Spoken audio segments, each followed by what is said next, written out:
Siempre fue un tema la inflación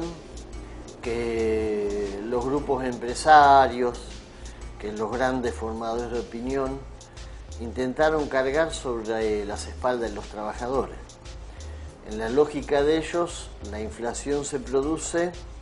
o porque el Estado gasta más de lo que tiene, o porque los trabajadores en general presionan con la demanda salarial más allá de los límites que hacen factible la ecuación empresaria. Y en realidad la ecuación empresaria se ha logrado imponer como una especie de sentido común, por lo menos en los grandes formadores de opinión y los grandes medios, que conciben la nación como si fuese una gran empresa, que tiene que dar rentabilidad, que tiene que funcionar de acuerdo a las leyes económicas de los mercados, o sea, del capitalismo, y que por lo tanto tiene como gran objetivo asegurar la ganancia de los grupos empresarios, que es lo que según ellos permite capitalizar y luego reproducir la inversión. Lo que nosotros tenemos que hacer como trabajadores en primer lugar es demistificar este falso discurso de poner a la nación en el mismo terreno que una gran empresa. La nación no es una gran empresa. La nación está conformada por una sociedad que tiene su historia, que tiene intereses comunes a defender, que tiene intereses que no son comunes, porque los intereses de los grupos empresarios y de los que quieren convertir esta nación en un gran espacio de explotación de sus recursos para hacer negocios, no son comunes a los intereses que tenemos los trabajadores, que es hacer un suelo habitable, un suelo justo, un suelo que distribuya la riqueza. Creo que la primera tarea que tenemos es luchar por demistificar y por darle un sentido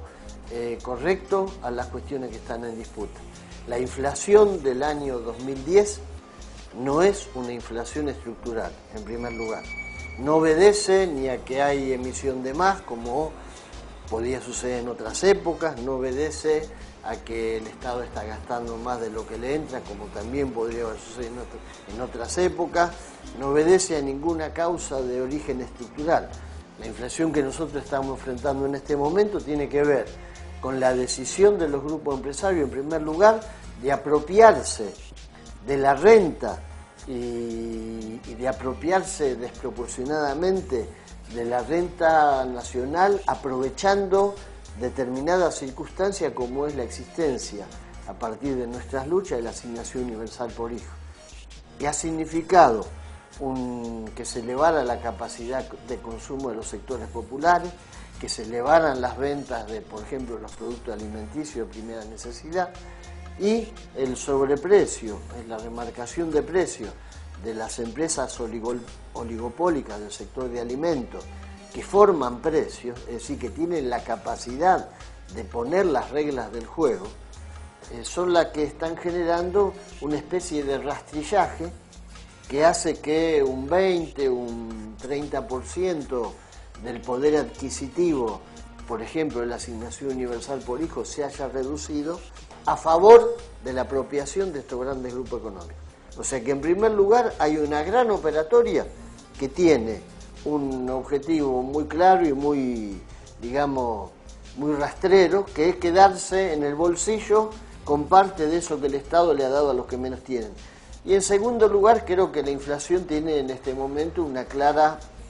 yo diría, una clara intencionalidad política. Hay voluntad política del bloque dominante en el terreno económico, tanto de las grandes empresas como en los sectores del campo, de bloquear la posibilidad de que en el 2011 se impida el ascenso de cualquier expresión de la derecha, de esta derecha sui generis que se está tratando de conformar. Hay voluntad de los grupos económicos de allanar el camino para que en el 2011 claramente se restituyan las políticas que a ellos le garantizan la salvaguarda de sus intereses. Los grandes grupos económicos quieren seguridad jurídica, esto quiere decir que el Estado les garantice las reglas del juego que a ellos les permitan seguir avanzando en la apropiación de la riqueza, y los grandes grupos económicos quieren terminar con una política que con sus más y con sus menos, con sus marchas y contramarchas, ha significado poner la distribución de la riqueza y la recuperación del ingreso en la agenda pública. Esto hacía mucho que no pasaba en el país y esto es lo que ellos no aceptan, por lo cual disparan el resorte inflacionario como una manera de ponerle el revólver en la sien a los trabajadores. Bueno, jódanse muchachos, ustedes tienen inflación porque piden demasiado aumento de salario, porque no tienen límite, etcétera, etcétera. Creo que tiene que ver con esta disputa.